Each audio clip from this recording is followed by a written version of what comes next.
Well, welcome to the Innovation Health Jam, and this is the remote patient monitoring track, and it's really great to be part of this. My name is Joe Kavita. I'm the director at the Center for Connected Health at Partners Healthcare, and have been part of the field for 20 years, and I can safely say that in 20 years, things happened fairly slowly until very recently, and now it's exploding. And I thought it would be worth spending a minute or two thinking about with you why that is. Well, number one is payment reform. In the U.S., we're being paid differently to take care of patients. We're being paid for population-level care.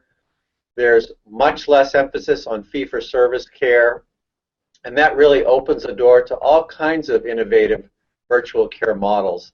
The second is patients or consumers are in the area now of consumer health. That is to say, they're part of health insurance exchanges, high deductible health plans, health savings accounts, and all of that is drawing them into the cost of health care and the delivery of care in a way that makes it ripe for us to intervene with different technologies and different care delivery models. And the third is the adoption of mobile technology, which is incredibly exciting and almost breathtaking and really a game changer for healthcare delivery. My favorite example of that is when we bring some of our older patients in the 60s and 70s the idea of connected health, and they say, oh, you mean it's like when I Skype with my grandchildren. So they already have the use of this technology in their life. They're using it to communicate with family members. The idea of using it to communicate with their doctor is not anything foreign to them. Very exciting, and in fact, my last comment is an introduction to illustrate as a healthcare delivery system how powerful this is. Our center, which for many years was part of the Information Systems Organization here at Partners, is now reporting to our Chief Medical Officer as a statement from our delivery system about how important this care model is and how much it's a part of clinical care and a vision for being part of clinical workflow going forward. So it's great to be part of the Tech Jam and delighted to be part of this conversation. Jasper, I know you have great experience in this area as the CEO, former CEO of Bosch Healthcare. What is your take on my comments, and what are you seeing in the marketplace these days? Joe, thanks for having me here. My name is Jasper Zuputlit, and I'm the former CEO of Bosch Healthcare. Bosch Healthcare is a pioneer and a leader in the field of evidence-based remote patient monitoring and home telehealth. I couldn't agree more with you. The marketplace is rapidly evolving. The time is now. Payment reform is driving adoption. It has become very clear that remote patient monitoring can just not be bolted on existing care processes. It's definitely not something where you just throw a little bit of technology on an existing care setup.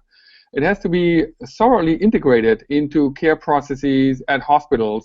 It's also very important to be focused on outcomes. And of course, with payment reform, with changing incentives in the ever-evolving world of providers, things such as readmission penalties very much drive people to really think about how they can efficiently deploy technology to address the emerging needs here. There's high interest now to really engage remote patient monitoring technology to keep patients healthy at home, to keep them out of the hospital, and then also make sure that as their care needs evolve over time, there's an opportunity to also continue helping them with that.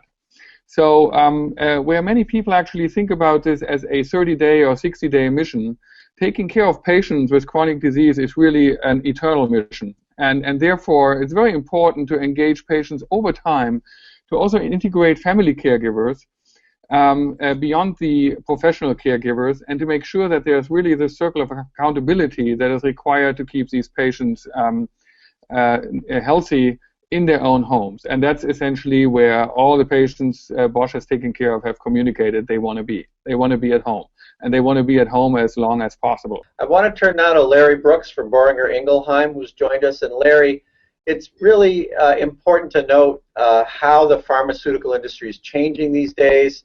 How does connected health fit into the change in the pharmaceutical industry? What are you seeing?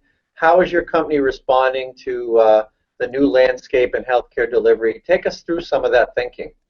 Like Joe mentioned, my name is Larry Brooks, and I'm the Director for Business Model and Healthcare Innovation at Boehringer Ingelheim. So about 2 years or so ago, BI made an investment within its business development and licensing function to look at everything beyond the pill. So technologies and services that we think would be interesting adjacent opportunities for our prescription medicines portfolio. And we've been active in seeking and working with various startups. At the heart of it, BI really believes that patients, especially those with certain chronic diseases, need to be treated more holistically, more comprehensively than with just medication alone. And that really starts to form the heart of our strategy. It's an incredible time, and just to think again about how all of our industry segments are changing. It's fun to go to work anywhere. It's also stressful because the payer segment's changing, the provider segment's changing because of changing reimbursement, pharmaceutical industry's changing. Really, really exciting time to be innovating in healthcare. Rob Havasi, who is really my right hand when it comes to technology. I'm excited, Rob, to have you comment on really anything you want, but I have a couple of themes that I think would be really helpful for you to highlight. One is the integration into the electronic record. How important is that? How should that be done? Is there a way to scale that? And the other is really the integration of consumer devices into the medical environment. How do you think that's going to come about, and at what pace do you think that's going to be happening? So I'm going to hand it over to Rob now.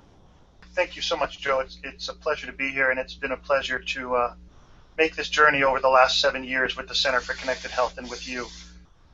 I think those are great questions, and I think the word that you used is very important as this discussion plays out over the next few days and weeks in the HealthJam, and that this is really an integration problem. But I think back to something that happened a couple years ago. I was fortunate enough to be over in Brussels speaking at a conference, and the director of the Scottish National Telemedicine Service got up on stage and he said, if we could just figure out how to better use the stuff we already have, we would all be much better off. And so to your point, this is about integration. It's about integrating new devices into the systems and the technologies that we have. It's about integrating technologies into people's lives. And your question about the medical record is really a good one. The reason the medical record is so important in any sort of connected health that we do is because that's where a large part of the medical system, where clinicians and doctors and nurses and all of those other specialties, that's where they live, that's where they work, that's the system that they use. And by putting connected health front and center in their lives, they begin to embrace it and adopt it. And it's that adoption that also drives patient adoption. And so there's an integration problem to be done in the patient's world as well. We need to overcome some barriers that exist for the kinds of technology and connectivity that people have. We need to overcome some cost barriers, and we need to overcome some accessibility barriers, and find devices that patients can really use, things that will work in their homes, in their lives, and the way they live their lives. We need to work more closely with the kinds of mobile devices that patients are adopting, and learn to utilize those sorts of things that they're bringing by themselves, that they're adopting for reasons other than healthcare, but learn to leverage those in a healthcare way. We see a lot of consumer devices today that people spend a lot of time working with, television sets, appliances, refrigerators, computers, other things that just aren't really leveraged to their fullest in a healthcare way. How fast do we see value-based payment sweep across the U.S.? Is that a fad, or is that going to be part of the future? How linked is it to the Affordable Care Act? What do you guys think? I think it's inevitable that the payment reform will actually be rolled out, and the system overall will be made much more efficient in terms of aligned incentives. Having said this, I think it's very evident that large parts of the healthcare provision system are already aligning incentives in a quite substantial way. So, of course, as accountable care organizations form, as you have government systems such as the VA, wherever you bring together payer and provider functions, you have aligned incentives. It will be a gradual process because there's going to be back and forth on it. But eventually, I don't think that there's going to be an alternative here in case we as a society want to create affordable healthcare for all of us here in the United States. Inevitable. When? I guess we'll see. But I think it just requires us as an industry to continuously be more flexible than we've ever been in the past. I'll add just a quick comment, although our experience, my personal experience is limited to Massachusetts. Whenever I talk to colleagues or people I've met from around the country, everybody I know is working on some sort of integration project. Right? So hospitals and healthcare systems are putting their money and their time where their mouths are. And everybody I know is trying to fold in a new practice or a new system or some new technology for health information exchange. So what exactly the form is, I'm not sure everybody knows whether accountable care survives the way it is, but people are certainly laying and building the foundations necessary to make some kind of integrated care work better. Just building on this, I think we are only at the very beginning when it comes to understanding what could be done with bringing together different data streams. If you imagine that you would have daily feedback data from chronically ill patient populations, where currently you only have like data sets every 3 months or so, that's just opening up so much opportunity for predictive analytics, for really improving the health status of these patients, and at the same time become much more efficient. So I think we are very much, and I keep saying this, at the end of the beginning. I'll give you 2 examples of situations where we would bring technology into a patient's home to help them record vital signs for heart failure monitoring, and they already have an iPad and are wondering why they can't use their tablet. And the other one is where a patient that we would offer a blood pressure monitoring program where we bring them the technology already has a cuff that they purchased, again, in one of these consumer electronics stores and wants to know why we can't import the data from the mobile device. So there's lots of, I think, controversy there, and not to mention the reliability of these devices, the integration challenges. But I want to throw it out for folks to talk about how they think that's going to play out and exactly what the first steps will be to bringing those 2 worlds together, because inevitably they will collide. You described something very interesting for those of us in healthcare, which is enterprise chief information officers are worrying about this coming BYOD, bring your own device world, where people have decided, I'm not going to listen to what you want to give me, I've adopted something I like and I want to use it to be more productive. The cost of devices themselves is getting cheaper. That idea that we can take a powerful multifunction device and put it into somebody's hands for essentially no money in comparison to what medical devices and other things cost opens up such a tremendous world. And if you layer that on top of the fact that here in the United States and elsewhere in the world, broadband is becoming ubiquitous. Mobile broadband is becoming at least more accessible, if not less expensive, depending on where you live. The fact that everybody has a high-speed data connection connected to a very versatile multifunction computer in their pocket, it just leads to astounding possibilities. And just to build on these comments, I couldn't agree more. I think collectively we just have to see the consumer is and will be connected. By and large, that's I think an ingoing statement that we have to face as an industry. Then for me, the question becomes, how do you engage the consumer? How do you engage the consumer over time? And so in that regard, I think a technology HealthJam should also be not just around technology and gadgets, but really should also be around innovation around consumer engagement. And that's something that we will need much more in the future as we essentially work out of ubiquitous technology and ubiquitous mobile connectivity.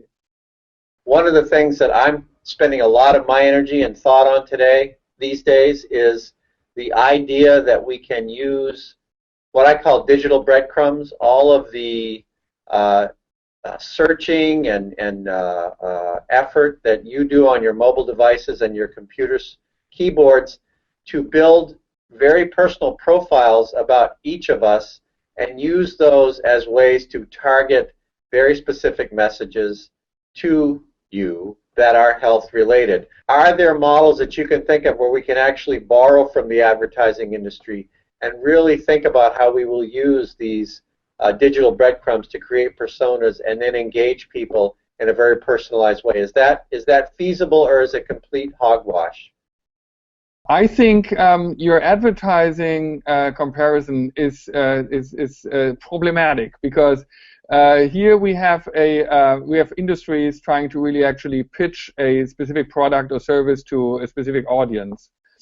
But when it comes to healthcare, and when it comes to engage people around prevention and their own healthcare, it's a much more personal thing that actually really requires not only giving but also receiving. So if you want information from people or patients, I think you have to give back, and you have to give back in the form of tailored information, useful advice, a level of personalization that is required here that you probably never ever will reach with even the most sophisticated advertising approaches. I'll add to that. You know, I'm certainly no behavioral modification expert, but I would imagine that there's a series of things that we need to move along the continuum to get any one person to behave differently. And it's probably a combination of things like incentives and coaching and feedback, and I'm sure there's a social component and so forth. So if we can use these digital breadcrumbs, and I do like that that word, to make sure that we tailor the intervention to that specific person, and we can get those dials in the exact right spot to change this person's behavior, then I think we'll have it right, and we can certainly use that data to drive real change in healthcare. One concern that we have going forward is that the power that we have to collect and even analyze data is probably rapidly outstripping our capacity to manage that data effectively, and in a way that guarantees people the sort of security and privacy that they associate with healthcare currently.